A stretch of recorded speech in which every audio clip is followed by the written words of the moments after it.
এই সিনেমাটা আসলে সিনেমা হলে বড় পর্দায় উপভোগ করার সিনেমা।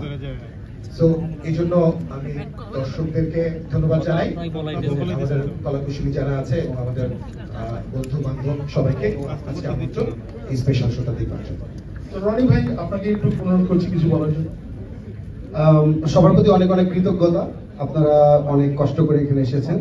এখানে যারা এসেছেন আমি একটা বিষয় খুব কমন বলতে পারি, সবার বাংলা সিনেমার প্রতি ভালোবাসা অগাধ, এবং এই বাংলা সিনেমার প্রতি ভালোবাসাই আসলে আমাদের বারবার অনুপ্রাণিত করে যে প্রতিবার বড় বড় কোলাবোরেশনের সিনেমা তৈরি করতে।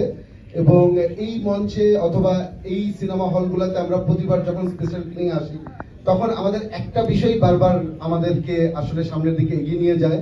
এখানে যারা সাংবাদিক ভাইরা আছেন, মিডিয়া কর্মী আছেন, এখানে যে অতিথিরা এসেছেন, সবাই আমাদেরকে বারবার একটা বিষয় ইন্সপায়ার করে, যেন বাংলা চলচ্চিত্রের জয় হয়।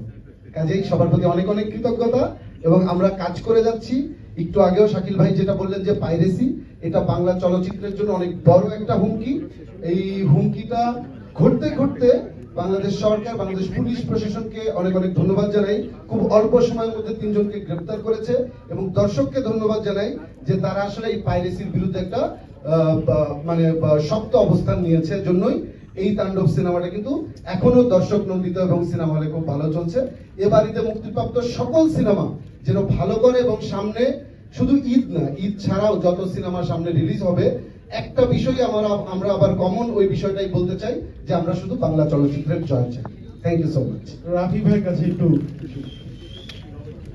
সবাইকে অনেক অনেক ধন্যবাদ আমাদের যাকে সাড়া দেওয়ার জন্য। এই হলটা আমার খুব পছন্দের হল, কারণ আমার ম্যাক্সিমাম সিনেমা এই হলে আমি প্রিমিয়ার করি বা স্পেশাল স্ক্রিনিং করি। এখানে আসলে আমি আবেগ মানে হয়ে যাই।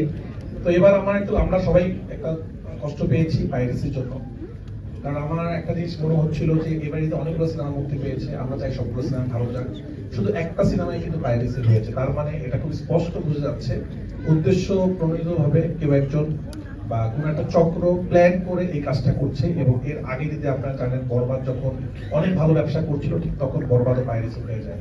তো এটা একটা চক্র, তারা খুব পরিকল্পিত ভাবে প্ল্যান করছে। বাংলা সিনেমা কোনোভাবেই ভালো ব্যবসা করতে দেওয়া যাবে না, সাকিব খানের কোনো সিনেমা অনেক ব্যবসা করতে দেওয়া যাবে না, কোনো ভালো প্রযোজনা প্রতিষ্ঠানকে দাঁড়ানো করানো যাবে না। সেটা আমরা ট্রাই করবো। আগেরবার তারা 3 সপ্তাহে ট্রাই করেছে, এবার তারা প্রথম সপ্তাহে ট্রাই করেছে। এবং আমরা যদি এটা বন্ধ না করি, পরের বার তারা ঈদের দিন থেকেই সেটা ট্রাই করবে। তো আমরা পুলিশ বাহিনীকে ধন্যবাদ দিতে চাই, তারা খুব দ্রুত 3 জনকে অ্যারেস্ট করেছে এবং আমরা হাল ছাড়বো না। আমরা প্রতিদিন কথা বলছি তাদের সাথে, এটা কোত্থেকে পাইরেসি হয়েছে এইরকম একটা কপি সেটা আমরা বের করব এবং ইনশাল্লাহ এটা আমরা বন্ধ করব। আর দর্শকদেরকে ধন্যবাদ দিতে চাই, দর্শকরা দেখিয়ে দিয়েছেন যে চক্রমহল পাইরেসিটা করেছিল শুধুমাত্র একটি সিনেমা এবারিতে তাণ্ডব।